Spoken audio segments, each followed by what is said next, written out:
Hello everyone. So basically मैं फिर से एक नई ट्रिक के साथ लाई हूँ आपके साथ कुछ शेयर करने के लिए। तो देखिए, ये जैसे कि आप पढ़ पा रहे होंगे, भारत की थल व जल सीमा से लगे देश।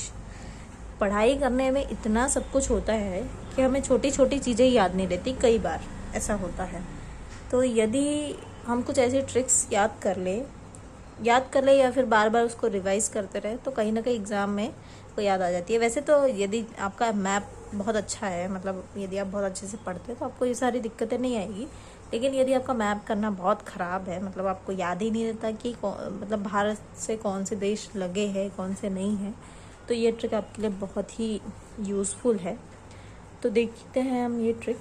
देखिए, पीबीएम ये उन लोगों को बहुत ज़्यादा याद रहेगी जो लोग खाने के बहुत शौकीन हैं, क्योंकि पनीर बटर मसाला आप सभी ने खाया होगा। जिसने नहीं खाया बिल्कुल खाइए, बहुत स्वादिष्ट होता है।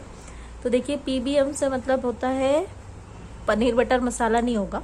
पाकिस्तान, बांग्लादेश और म्यांमार, ये तीनों देश जो है वो भारत की स्थल और जल सीमा दोनों से लगते हैं। इसका मतलब ये है कि जो हमारी बॉर्डर है वो उनके स्थल से भी टच होगी इन देशों के, और जो जल है, जो समुद्र सीमा है सबकी, अलग अलग देशों की सबकी अलग अलग होती है, वैसे उससे भी टच होंगे। तो ये दोनों इसमें टच होते हैं, ठीक है। तो ये बिल्कुल आप ध्यान से याद करिएगा, इस टाइप के क्वेश्चन आते हैं और बहुत आसान है। पीबीएम पनीर बटर मसाला, लेकिन वहाँ एग्जाम में पनीर बटर मसाला नहीं होगा, वहाँ पाकिस्तान, बांग्लादेश और म्यांमार होगा। प्रश्न कैसे बनेगा?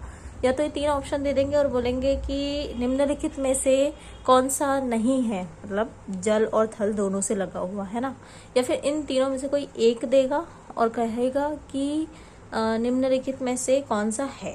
तो आप बहुत ही आसानी से लगा देंगे, ठीक है। Thank you.